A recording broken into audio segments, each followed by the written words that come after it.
여러분 안녕하십니까, 진성호입니다. 이번 추석 연휴 기간 동안 이재명 경기도지사는 침몰할 것으로 보입니다. 자, 채널A가 아주 충격적인 보도를 하나 했습니다. 지금 이재명 성남시장 시절의 대장동 개발 의혹 사건, 자, 지금 7명의 개인 투자자가 3억 5천만 원을 투자했는데 4천억이 넘는 배당금을 받았다는 의혹입니다. 자, 그런데 여기에 대해서 이재명 지사는 이 사업이 상당히 위험도가 높은 사업이기 때문에 그만큼 하이 리스크 하이 리턴이다, 이런 취지로 말했습니다. 그런데 달랐습니다. 하나은행의 내부 보고서가 폭로됐습니다. 이걸 보면 이재명 지사의 말과는 180도 다릅니다. 그런데 이재명 지사는 이처럼 위기를 느끼자 어제 이걸 갖다가 국민의힘 게이트다, 완전히 뒤집어 씌웠습니다. 그러자 국민의힘이 열받았습니다. 하태경 의원, 지금 대통령 후보이기도 한 하태경 의원이 이재명을 진짜 박살냈습니다. 소시오패스, 사기꾼, 이런 단어까지 나왔습니다. 왜 이렇게까지 됐을까요? 지금 이재명 지사는 변명을 하면 할수록 점점 더 본인이 덫에 빠지는 것 같습니다.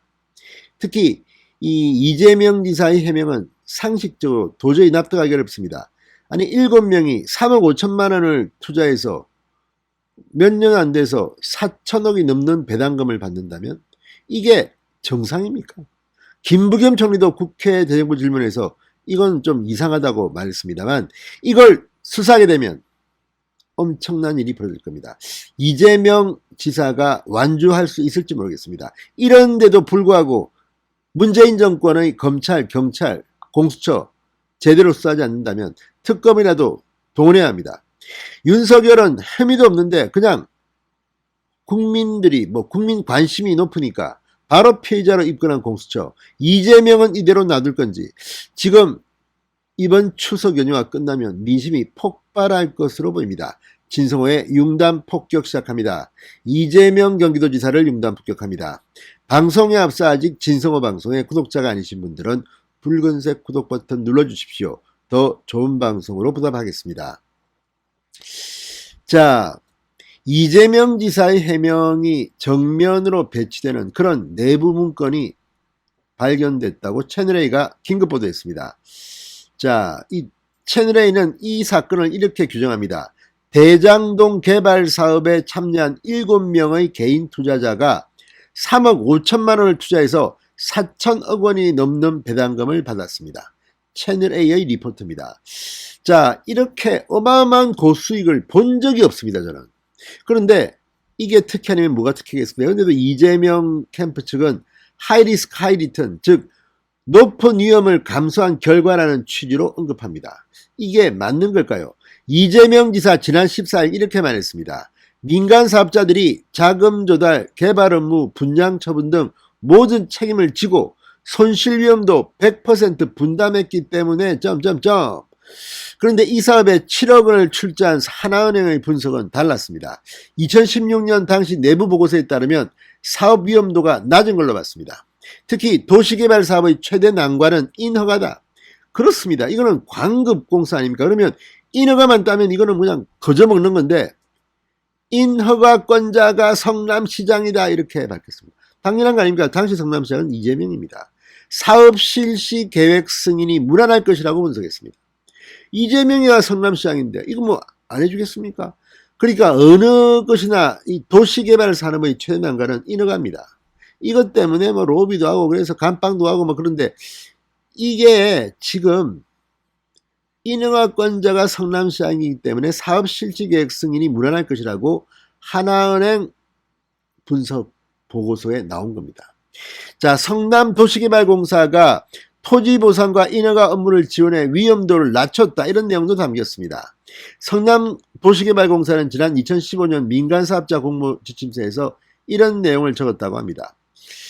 자, 권대중 명지대 교수, 안정성 있는 사업을 추진할 수 있기 때문에 공공이 참여하는 사업을 너도 나도 하려고 하는데도 불구하고 쉽지 않다. 쉽지 않습니다. 인허가 따야 됩니다. 그런데 이 사람들은 지금 신생업체가 직원도 몇 명 안 되고 자본금이 뭐 5천만 원? 그런데 지금 뭐 수천억 수익을 올리고 난리가 났습니다. 이걸 갖다가 정상적이라고 봐야 됩니까? 게다가 하나은행은 수도권 택지의 희소가치와 선호도 때문에 분양 위험도 낮을 것으로 분석했습니다. 그냥 앉아서 땅 짚고 헤엄치기 그냥 왕창 끌고 먹는 겁니다. 이재명 지사 왜 이런 해명을 해서 지금 무리를 빚습니까? 자, 못 봐도 이재명 지사가 코너에 몰리니까 이 대장동 사업을 국민의힘 게이트라고 주장했습니다. 정말 덮어 씌우기의 명수입니다. 자, 그러자 소시오패스급 사기꾼이라고 하태경 의원이 공격하고 나섰습니다.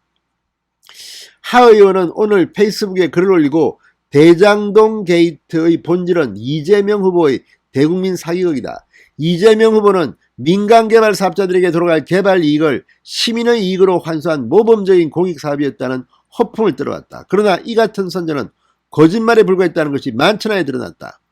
하 의원은 화천대유와 천화동인 1호부터 7호까지 1원부터 눈에 확 들어오는 민간업자들이 불과 7%의 지분 투자로 1142배에 달하는 4천억 원대 돈벼락을 맞았다. 반면 전체 지분은 절반을 투자한 성남도시개발공사는 도시개발공사가 받은 배당금은 겨우 1822억 원에 불과하다. 수익이 얼마가 나든 공공에 돌아올 배당금은 1822억 넘지 못하도록 상한선을 설정한 비상식적인 설계 때문이다. 계약 때문이다. 자, 그렇다면 이걸 주도한 사람이 누굴까요? 아무튼 이 모든 책임은 당시 성남시장 이재명 지사가 져야 되는 겁니다. 그런데도 지금 미꾸라지처럼 빠져나갈 궁지나 하고 국민의힘 게이트라는 이런 말도 안 되는 주장을 하고 있습니다. 자, 하 의원, 그런데 이재명 후보 대꾸가 가관이다. 자신이 돈벼락을 안긴 민간회사가 야당 인사들과도 관련이 있으니 야당 게이트란다. 원유철 전 의원 이름이 나왔다는 겁니다. 국민의힘이 화천대유 등과 계약을 하고 4천억 원을 몰아주었나. 이쯤 되면 이재명 지사는 소시오패스급 사기꾼이다. 이재명 후보는 사기그만 치고 대통령 후보직이나 즉각 사퇴하기 바란다고 촉구했습니다. 신성호의 융단 폭격이었습니다. 여러분 감사합니다.